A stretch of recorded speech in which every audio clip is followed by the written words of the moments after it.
आप देख रहे हैं खबर फास्ट, तेज खबर, पैनी नजर।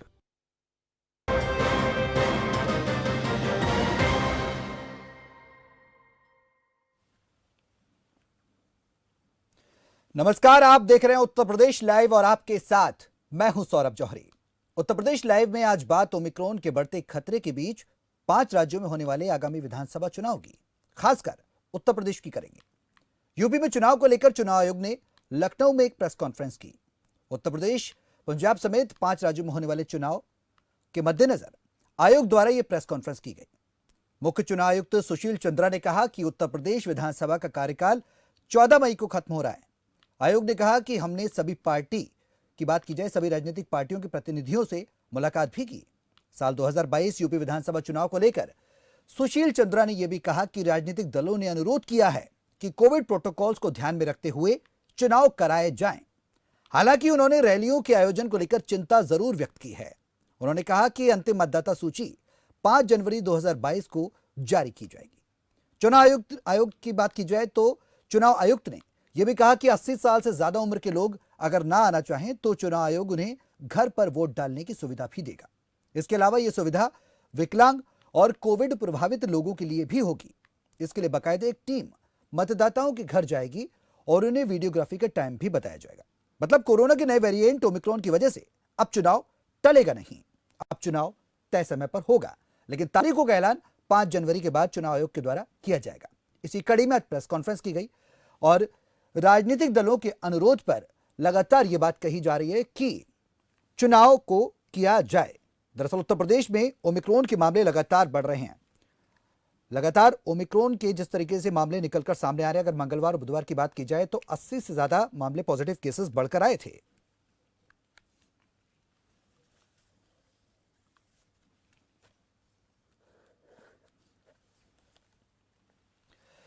तो उत्तर प्रदेश लाइव में आज हम करेंगे इसी मुद्दे पर चर्चा कि आखिरकार रैलियां और ओमिक्रॉन दोनों साथ साथ कैसे चलेगा, कितनी बड़ी चुनौती सरकार के लिए, सत्ता पक्ष के लिए और विपक्ष के लिए रहने वाली है। हमारे साथ इस चर्चा का संचालन करने के लिए संजीव कपासिया जी मौजूद हैं, राजनीतिक संपादक हैं।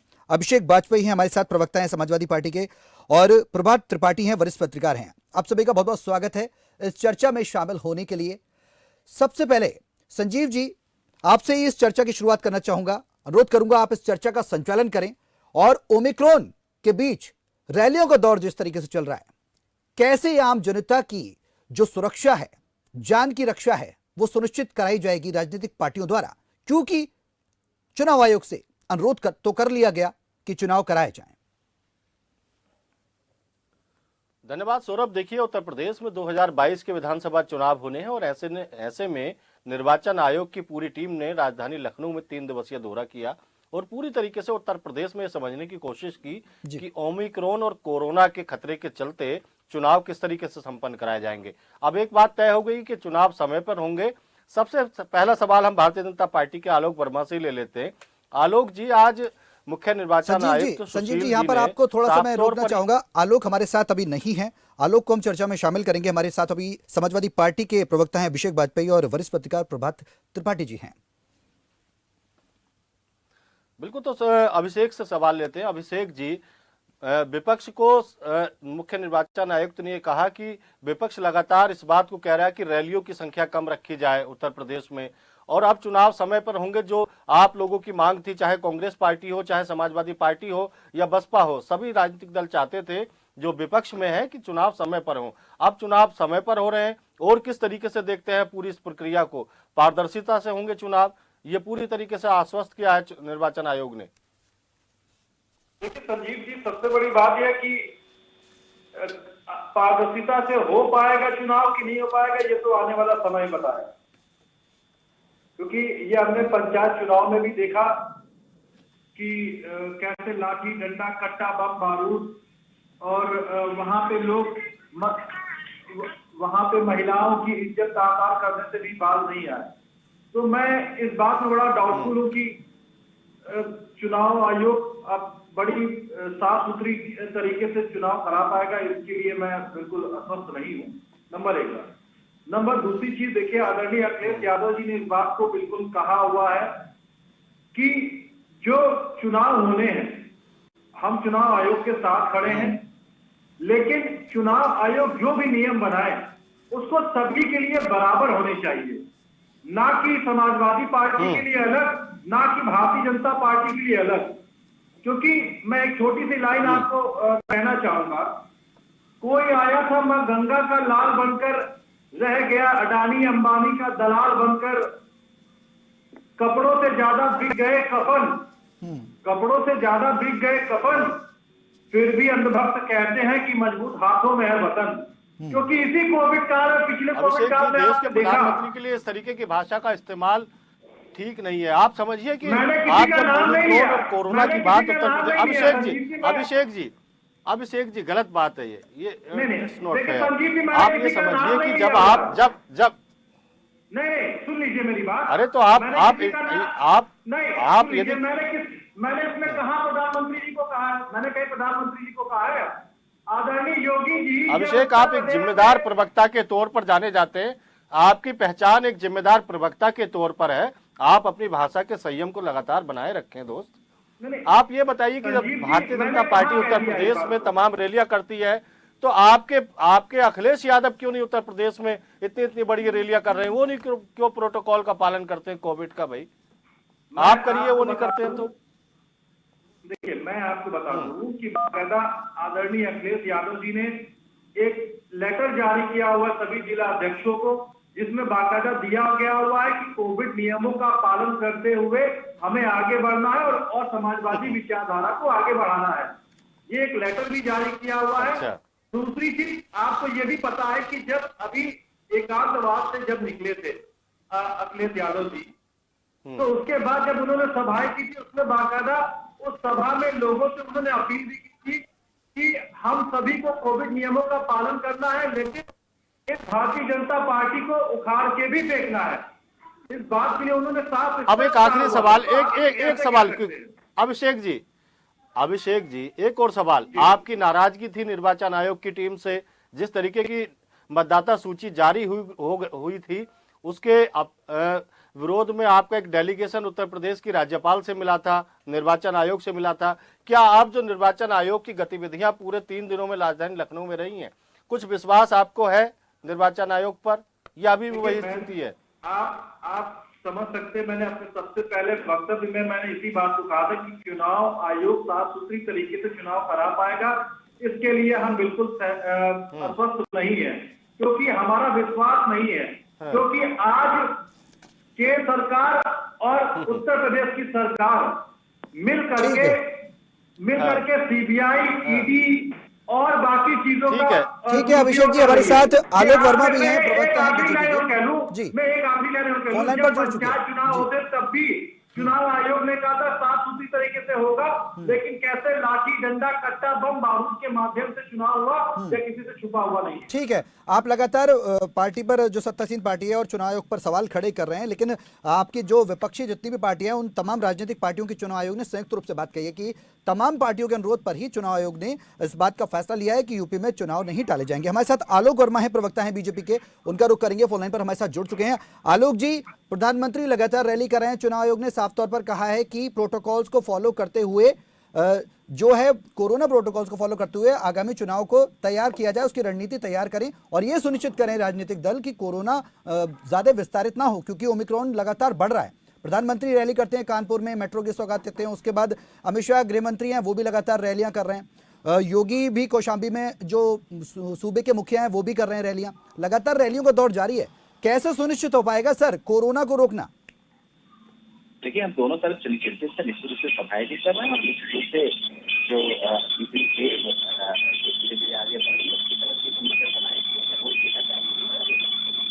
आलोक जी, आपकी आवाज क्लियर नहीं आ रही है, मैं टेक्निकल टीम से अपनी बोलूंगा कि आपकी आवाज को दोबारा से क्लियर करें। एक बार फिर से आलोक जी के पास जुड़ने की कोशिश। सौरभ जी प्रभात त्रिपाठी जी के पास चल लेते हैं। बिल्कुल प्रभात त्रिपाठी जी, आपने उत्तर प्रदेश की सियासत को बड़ी बारीकी से देखा है। दशकों तक आपने राजधानी लखनऊ और उत्तर प्रदेश और देश में पत्रकारिता की है। क्या आपको लगता है कि एक तरफ ओमिक्रॉन और कोरोना का खतरा और दूसरी तरफ 2022 के विधानसभा चुनाव तय समय पर कराने की तैयारी, कितनी बड़ी चुनौती के रूप में देखते हैं निर्वाचन आयोग को आप, प्रभात जी? तरीके से आज चुनाव आयोग ने प्रेस कॉन्फ्रेंस की और उस पूरे आयोग की एक बॉडी लैंग्वेज जो मैंने वॉच किया, देखा मैंने, वो कहीं ना कहीं से ये लग रहा था कि एक बैठक करके उत्तर प्रदेश से जा रहे हैं। कोई डिसीजन इन्होंने महत्वपूर्ण नहीं लिया है, जबकि ओमिक्रॉन हमारे सर पर है। आज WHO ने सारे देशों को चेताया है कि ओमिक्रॉन एक बहुत ही भयानक रूप में आने वाला है।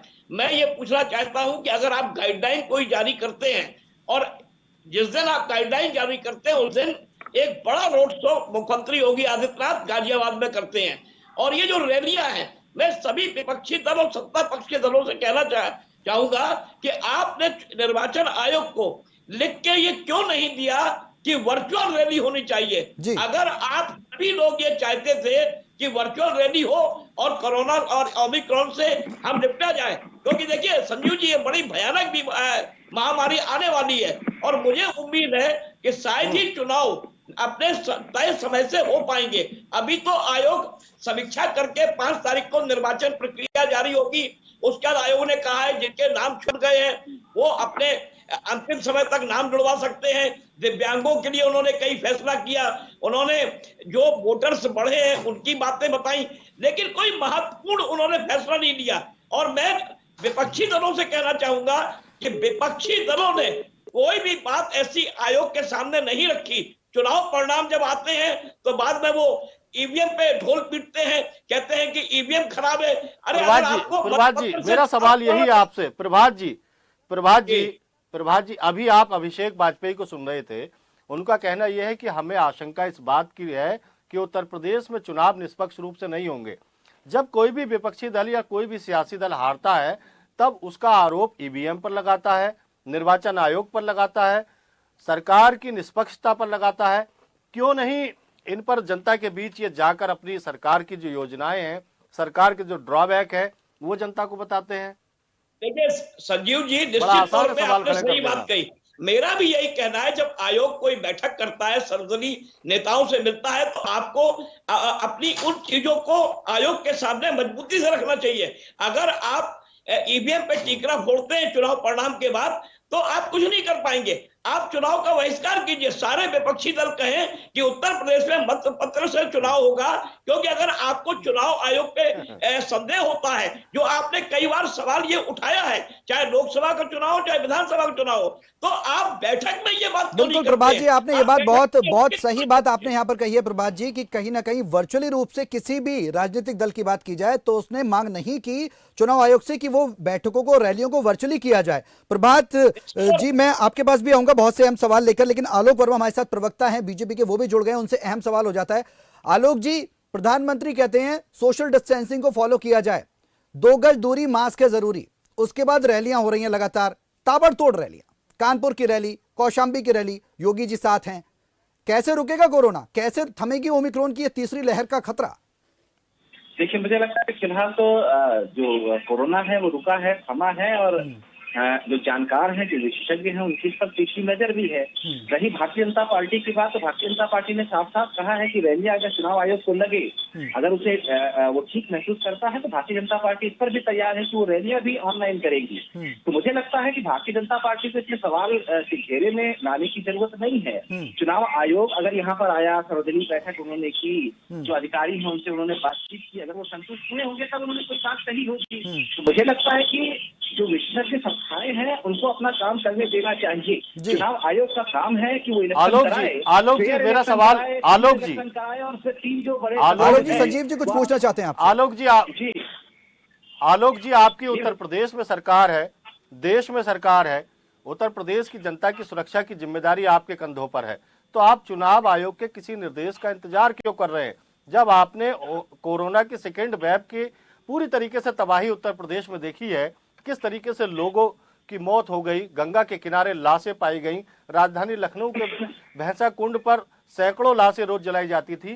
क्या आप उस चीज का इंतजार कर रहे हैं? क्या सरकार को नजीर नहीं पेश करना चाहिए? कोरोना में जिस तरीके से रैलियां बड़ी बड़ी लाखों की भीड़ बुलाई जा रही है, क्या आपको एक आदर्श नहीं पेश करना चाहिए? नहीं मित्र, मुझे लगता है कि लोकतंत्र तभी मजबूत हो सकता है जब सभी जो संस्थाएं हैं जो लोकतंत्र को मजबूत करती हैं वो बेहतर तरीके से काम करें। आप सवाल उठा रहे हैं, मीडिया का यही काम है, निश्चित रूप से उसे ये करना चाहिए। जो डॉक्टर है, शिक्षक है, जो प्रशासनिक है, मेरी पूरी बात हो जाने दीजिए साहब। जो प्रशासनिक प्रभा जी आपका भी सवाल लेते हैं, प्रभा जी आपका भी सवाल लेते हैं, आलोक जी को पहले अपनी बात खत्म करने जो राजनीतिक है उनका जो दायित्व है वो नीतियां बनाना। तो मुझे लगता है कि सभी जो भी लोकतंत्र को आगे बढ़ाने में विश्वास करते हैं, जो लोकतंत्र को मजबूत करने में विश्वास करते हैं, यकीन रखते हैं, वो अपना अपना काम कर रहे हैं। चुनाव आयोग भी स्वतंत्र एक संस्था है, 3 बड़े अधिकारी उस पर काम करते हैं और उनके पास अधिकार है, वो किसी से भी किसी भी तरीके के हालात को जान सकते हैं, समझ सकते हैं, पूछ सकते हैं। तो मुझे लगता है कि अगर उत्तर प्रदेश में चुनाव के अधिकारी, चुनाव संपन्न कराने वाले अधिकारी यहाँ पर आए थे, उन्होंने अधिकारियों से बातचीत की, पत्रकारों से भी मिले। आलोक जी मैंने आपसे एक सवाल किया, एक सीधा सवाल किया आलोक जी, और आपसे सीधा जवाब मांगा मैंने कि अगर आलोक जी आपसे एक सीधा सवाल किया मैंने सीधा जवाब मांगा। प्रधानमंत्री कहते हैं राष्ट्र के नाम संबोधन में सोशल डिस्टेंसिंग फॉलो हो, चुनाव की रैलियों में कैसे संभव है? मैंने आपसे ये एक सवाल का जवाब मांगा, वो अब तक नहीं मिला मुझे लगता है कि अगर आपने डेटा देखा होगा उत्तर प्रदेश का, तो कोविड का उस तरीके का आक्रमण नहीं है जितना दूसरे तरीके के इलाकों में है। तो मुझे लगता है कि भारतीय जनता पार्टी ने साफ साफ कह दिया है कि अगर जो संस्थाएं हैं उनको लगता है कि किसी और सर आप कह रहे हैं उत्तर प्रदेश में आक्रमण नहीं है, योगी सरकार ने उत्तर प्रदेश को कोरोना प्रभावित राज्य घोषित कर दिया, आप कह रहे हैं कोरोना का आक्रमण नहीं है प्रदेश में? सौरभ जी मुझे लगता है ठीक है संजीव जी, हम कोविड पर हमने काबू पाया है, हमने बेहतर तरीके से। सौरभ जी हमें लगता है कि इसका जवाब हमें अभिषेक जी देना चाहिए, वो बेहतर जवाब देंगे। आप देख लीजिए कल, मुझे लगता है अभिषेक जी क्या आपको लगता है कि उत्तर, ठीक है आलोक जी आपके पास लौटेंगे, आपकी बात का जवाब तो ले ले भाई। अभिषेक जी, क्या उत्तर प्रदेश की सरकार कोरोना की उस तरीके की तबाही का इंतजार कर रही है जो दंश पिछले साल लोगों ने झेला? क्या अभी उत्तर प्रदेश में आचार संहिता लागू नहीं हुई है? उत्तर प्रदेश में मुख्यमंत्री के तौर पर योगी आदित्यनाथ काम कर रहे हैं, तो अभी चुनाव आयोग के निर्देश का सवाल ही कहां खड़ा होता है? क्या उत्तर प्रदेश सरकार को नहीं चाहिए कि कोई ना कोई गाइडलाइन रैलियों पर और जिस तरीके की यात्राएं निकाली जा रही हैं उन पर गाइडलाइन कोई ना कोई जारी कर दे?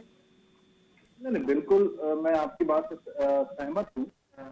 देखिए, जब से ये बीजेपी सरकार आई, आपने देखा कि कैसे जब कोविड काल में लोग उत्तर प्रदेश के मर रहे थे, सड़कों पे लाशें जलाई जा रही थी, लेकिन जब बंगाल में चुनाव था तो आदरणीय मुख्यमंत्री जी जाकर के बंगाल में अपनी सभाएं कर रहे थे, और जब वहां पे उन्होंने देखा कि वहां पे उनका मंत्र काम नहीं आ रहा, वो हारने वाले हैं, लेकिन तब तक बहुत देर हो चुकी थी। कितनी माओं की गोदे उजड़ चुकी थी, कितने भाइयों की बहनें नहीं रही, कितने बहनों की भाई नहीं रहे, कितने सुहाग उजड़ चुके थे।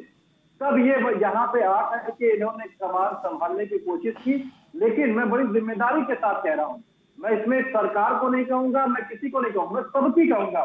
लोग इतने जागरूक थे, विपक्ष के साथ साथ लोग इतने जागरूक थे कि उन्होंने उस नारे को देखा, जैसे आदरणीय अखिलेश यादव जी ने कहा था कि हम सबको मिल करके लड़ना है।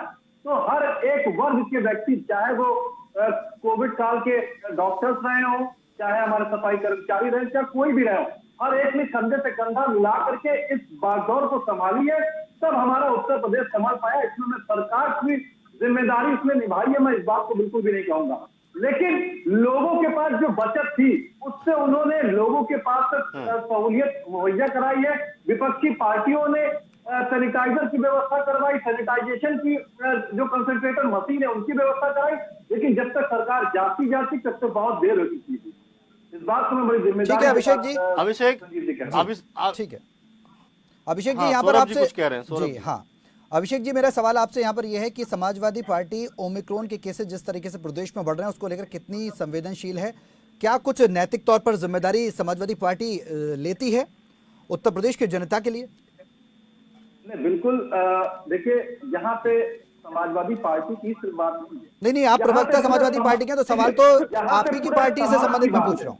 ये ओमिक्रॉन सिर्फ समाजवादी पार्टी पर अटैक नहीं करेगा। नहीं, मैं आपकी नैतिक जिम्मेदारी की बात कर रहा हूँ।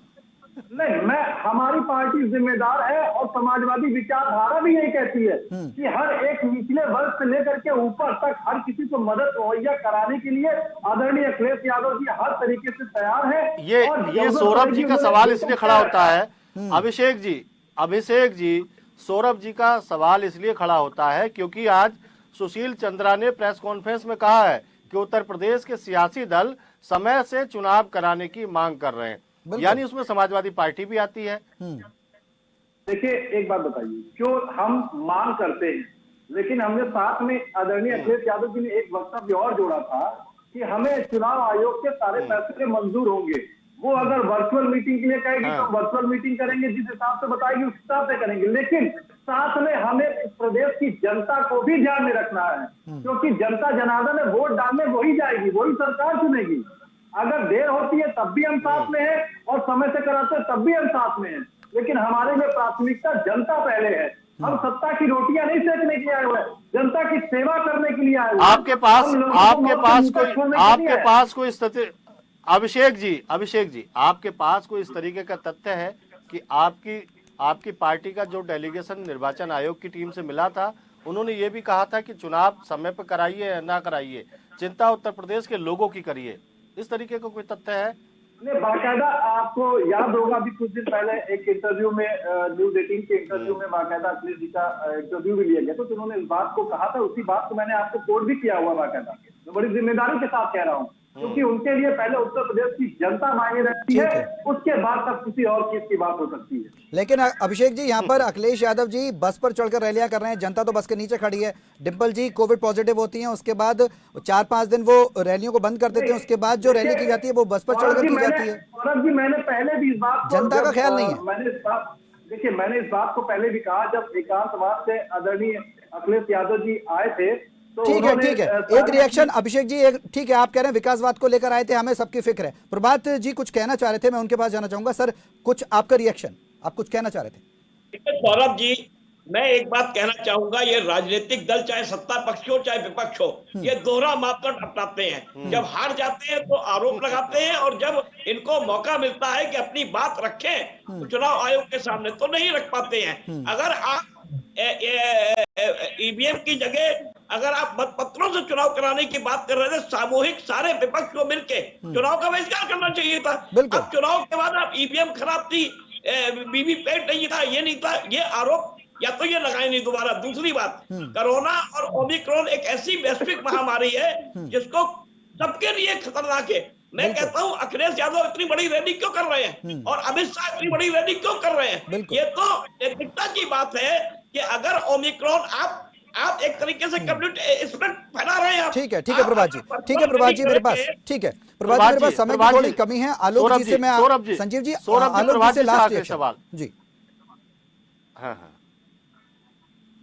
संजीव जी आप संचालन कर सकते हैं, लास्ट रिएक्शन आप किसी एक मेहमान से ले सकते हैं, इसमें आलोक जी से या फिर प्रभात जी। आज उत्तर प्रदेश में मुख्य सचिव के तौर पर एक ज्वाइनिंग हुई है, मुख्य सचिव नए नियुक्त किए गए हैं, क्या इसको किस तरीके से देखते हैं प्रभात जी? आज आप देखिए संजीव जी, ये एक दुर्गा शंकर मिश्रा जी को, जो ब्यूरोक्रेसी में एक लड़ाई चल रही है आपस की, और जिस तरीके से कोविड कार्यकाल में और बहुत बड़ा भारतीय जनता पार्टी का नुकसान हुआ है, क्योंकि चुनाव से जोड़ के क्या देखते हैं? चुनाव से जोड़ के क्या देखते हैं? दुर्गा शंकर मिश्रा जी का यहाँ पे आना निश्चित तौर पे भारतीय जनता पार्टी एक मोदी जी की पसंद है, और वो अपना विश्वस्त एक व्यक्ति को वहां बैठाना चाहते थे, और एक ब्राह्मण का डैमेज कि अगर एक तिवारी जी को हटाते हैं तो मिश्रा जी बहुत दिनों से आना चाहते थे। ठीक है प्रभात जी। आलोक जी आपसे लास्ट रिएक्शन में लेना चाहूंगा। सरकार बीजेपी के केंद्र में और प्रदेश में है, कितनी सतर्क है ओमिक्रॉन को लेकर? क्योंकि चुनाव आयोग ने तो तस्वीर साफ कर दी है कि चुनाव होंगे, तय समय पर होंगे, तारीखों का ऐलान होगा। सरकार कितनी सतर्क है? लास्ट रिएक्शन आपका। देखिए, निश्चित रूप से सरकार का हर मसले पर ध्यान है, चाहे वो चिकित्सा व्यवस्था हो, चाहे दूसरे तरीके के एहतियाती बंदोबस्त हो। योगी जी खुद पूरे पर रोज नजर रखे हुए हैं, अपने अधिकारियों के साथ सुबह और शाम इस पर बैठक होती है, मंथन होता है, चिंतन होता है। जो 75 जिले हैं, हर जगह के आंकड़े मंगाए जाते हैं कि हम कोविड की किस दशा में हैं, क्या आगे बढ़ेगा, या हम किस तरीके से और बेहतर व्यवस्था कर सकते हैं। बंगाल विधानसभा चुनाव में आलोक जी, बंगाल विधानसभा चुनाव में जो तस्वीरें देखी थी पूरे देश ने, वो तो नहीं होगा कि चुनाव के बाद एकदम कोविड के केसेस हाइक कर गए थे। उत्तर प्रदेश में तो कहीं वो होने वाला नहीं है, हफ्तों नहीं बन जाएगा कोविड का। सौरभ जी, मुझे नहीं लगता कि समय पे चुनाव होगा। मुझे लगता है कि सत्ता तंत्र का जो काम है, और मुझे लगता है कि लोकतंत्र को चलाने के लिए बहुत सारी संस्थाएं हैं, सभी अपना अपना उत्तरदायित्व निभाती है, सभी अपना अपना काम करती हैं। सत्ता तंत्र के तौर पे, भारतीय जनता पार्टी के तौर पे हम भी अपना उत्तरदायित्व पूरी तरीके से निभाएंगे।